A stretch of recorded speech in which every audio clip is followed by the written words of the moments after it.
Shalom, perkenalkan nama saya Stefanus Tagis Kumendong, NIM 2314 2010 68 dari kelas A2 Keperawatan semester 1. Pada kesempatan ini saya akan menjelaskan tentang peran pendidikan agama Kristen dalam memerangi berita hoax di media sosial untuk tugas UTS Pendidikan Agama Kristen dengan dosen pengampu Pendeta Yesi Yakob, STH, MTH. Baik, kita masuk dalam pembahasan. Yang pertama, era digital. Perkembangan teknologi kini menjadikan segala sesuatu digital dan berkembang lebih pesat. Di era digital ini, manusia pada umumnya memiliki gaya hidup baru yang tidak dapat dipisahkan dari semua perangkat elektronik. Dalam hal ini, teknologi menjadi alat yang mampu membantu sebagian besar kebutuhan dan juga memudahkan manusia untuk melakukan tugas dan pekerjaan dalam kehidupan sehari-hari mereka. Peran penting teknologi adalah apa yang membawa peradaban manusia ke era digital. Kehadiran era digital ditandai dengan munculnya jaringan internet dalam teknologi informasi komputer sebagai media baru dan memiliki karakteristik jaringan atau internet. Era digital membuat media massa beralih ke media baru atau internet karena ada pergeseran budaya dalam penyampaian informasi. Dengan demikian, kemampuan media zaman digital memudahkan publik untuk menerima informasi lebih cepat. Media internet membuat media massa berbondong-bondong membungkuk.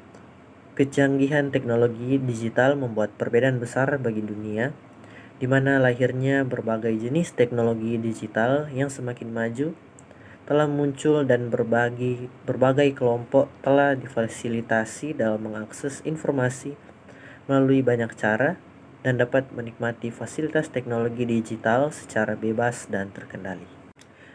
B. Dampak positif dan negatif era digital.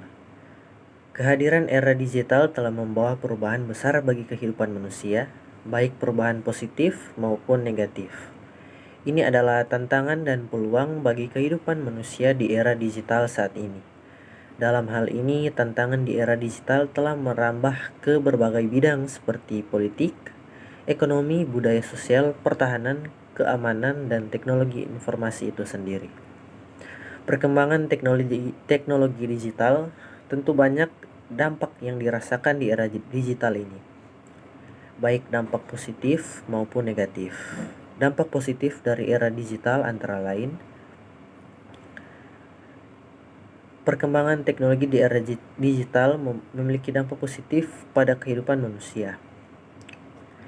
Ada beberapa hal yang berdampak positif pada manusia di era digital, yaitu yang pertama, informasi yang dibutuhkan dapat lebih cepat dan lebih mudah diakses. Yang kedua, pertumbuhan inovasi di berbagai bidang yang berorientasi pada teknologi digital yang memfasilitasi proses dalam pekerjaan kami. Yang ketiga, munculnya media massa berbasis digital, terutama media elektronik sebagai sumber pengetahuan dan informasi publik. Yang keempat, meningkatkan kualitas sumber daya manusia melalui pengembangan dan pemanfaatan teknologi informasi dan komunikasi. Munculnya berbagai sumber belajar seperti perpustakaan online, media pembelajaran online, diskusi online yang dapat meningkatkan kualitas pendidikan. Yang terakhir, munculnya e-bisnis seperti toko online yang menyediakan berbagai kebutuhan dan membuatnya mudah untuk mendapatkannya. Dalam perkembangan teknologi di era digital yang membawa dampak positif pada manusia juga memiliki dampak yang negatif. Ada beberapa hal yang merupakan dampak negatif bagi manusia di era digital yang harus diantisipasi dan dicari solusinya untuk menghindari kerugian atau bahaya. Antara lain, yang pertama, ancaman pelanggaran hak kekayaan intelektual karena akses data yang mudah dan menyebabkan orang plagiatis akan melakukan kecurangan. Yang kedua, ancaman terjadinya pikiran pintas di mana anak-anak seperti terlatih untuk berpikir pendek dan kurang konsentrasi. Yang ketiga, ancaman penyalahgunaan pengetahuan untuk melakukan tindak pidana seperti menerobos sistem perbankan dan lain-lain, atau menurunnya moralitas. Yang terakhir, tidak mengefektifkan teknologi informasi sebagai media atau sarana belajar, misalnya seperti mendownload e-book tapi juga mencetaknya, tidak hanya mengunjungi perpustakaan digital, tetapi juga masih mengunjungi gedung perpustakaan dan lain-lain. C. Hoax. Hoax adalah upaya untuk menipu atau menipu pembaca atau pendengar untuk mempercayai sesuatu. Meskipun pencipta berita palsu tahu bahwa berita itu palsu, hoax bertujuan untuk menciptakan opini publik, menggerakkan opini publik, membentuk persepsi, serta menyenangkan yang menguji kecerdasan dan akurasi pengguna internet dan media sosial. Ada beberapa jenis informasi yang perlu dipertimbangkan dan diperhatikan, yaitu yang pertama, berita palsu. Berita mengarahkan berita yang berasal dari sumber aslinya. Yang kedua, menghubungkan yang ditempatkan strategis di dalam suatu situs dengan tujuan untuk menarik orang masuk ke situs lain. Yang ketiga, bias konfirmasi, menggerakkan untuk menginterpretasikan kasus yang baru. Yang keempat, informasi yang salah atau tidak akurat. Sebagian besar yang ditanyakan tentang tulisan yang menggunakan humor, ironi, hal yang dibesar-besarkan untuk mengkomentari kejadian yang sedang hangat. Yang keenam, pasca kebenaran. Kejadian di mana yang lebih banyak diperbanyak fakta untuk menyusun opini publik. Yang terakhir, aktivitas menyebarluaskan informasi, fakta, argumen, gosip, setengah kebenaran, atau bahkan kebohongan untuk mempengaruhi opini publik. D. Pandangan Alkitab terhadap hoax. Dalam Perjanjian Baru, kita dapat jumpai di zaman Yesus, di mana Yesus dianggap sebagai, dalam tanda kutip, penyesat oleh orang-orang Farisi. Dalam pembacaan Matius 27 ayat 62 sampai 66. Ini sangat bertentangan dengan kenyataan yang diberikan oleh Yesus yang selalu menyangkal. Dalam hal ini, yang dikompilasi oleh para imam dan orang Farisi kepada Pilatus untuk disetujui oleh pintu kuburan Yesus. Mereka takut para murid akan menyelamatkan tubuh Allah, karena Yesus berkata bahwa ia akan bangkit pada hari ketiga. Bahkan orang-orang Farisi sangat khawatir tentang apa yang sebenarnya diminta oleh Yesus. Karena itu adalah lawan yang menentang Yesus dengan berbagai berita palsu. Dalam hal ini, di dalam Alkitab, hoax memiliki sinonim dengan kebohongan atau berdusta yang dilarang oleh Allah kepada umatnya untuk tidak menyebarkan hoax yang telah lama dikenal oleh umat manusia. Larangan itu tercantum dalam Alkitab Keluaran 20 ayat 16 yang ditulis sebagai jangan mengucapkan saksi dusta tentang sesamamu. Dampak manusia menyebarkan hoax adalah dosa. Tindakan manusia secara individu atau kolektif yang menyimpang dari kehendak dan hukum Allah. Tindakan-tindakan ini menimbulkan keadaan berdosa. Dengan demikian, dampak hoax dari sudut pandang Alkitab adalah dosa, dan orang berdosa tidak dapat menyelamatkan diri dari kuasa dosa. E. Pendidikan agama Kristen antipatif hoax di keluarga. Orang tua memiliki peran yang sangat penting dalam keluarga untuk mengantisipasi hoax di era digital sehingga anak tidak menjadi pencipta dan penyebar hoax melalui media sosial. Peran yang harus orang tua lakukan pada anak untuk mengantisipasi hoax yaitu yang pertama, orang tua berperan sebagai pengajar. Sebagai pengajar, orang tua menjelaskan pada anak bahwa membuat berita hoax atau menyebarkan berita hoax merupakan hal yang tidak benar di hadapan Allah dan melanggar perintah dan larangan Allah. Kedua, orang tua berperan sebagai pendidik. Sebagai pendidik, orang tua harus mendidik anak dalam penggunaan media sosial untuk sebelum menyebarkan berita yang tersebar di media sosial, harus mengecek dari mana sumber berita untuk memastikan kebenaran berita tersebut. Yang ketiga, orang tua berperan sebagai mentor.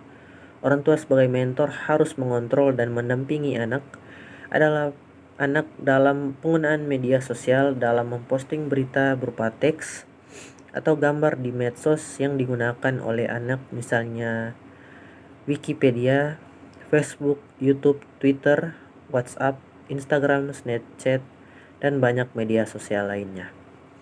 Yang terakhir, orang tua menjadi teladan.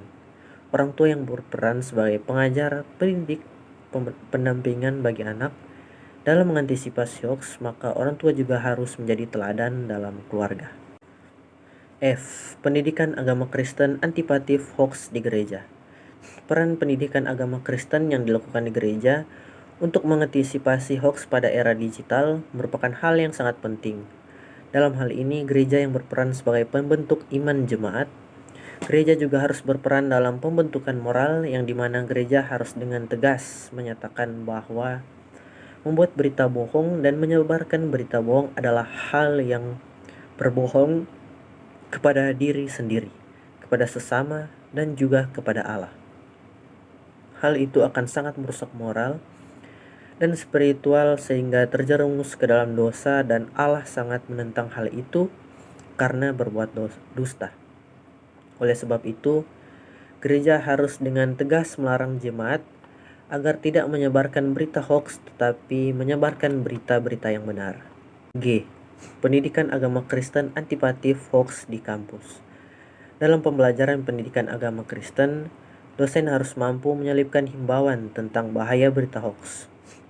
Selain itu, penanaman pendidikan agama Kristen pada mahasiswa juga harus diperkuat.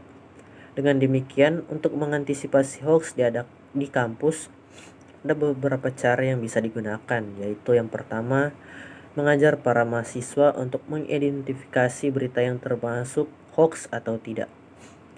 Yang kedua, mengajak para mahasiswa untuk tidak begitu saja percaya pada berita hoax.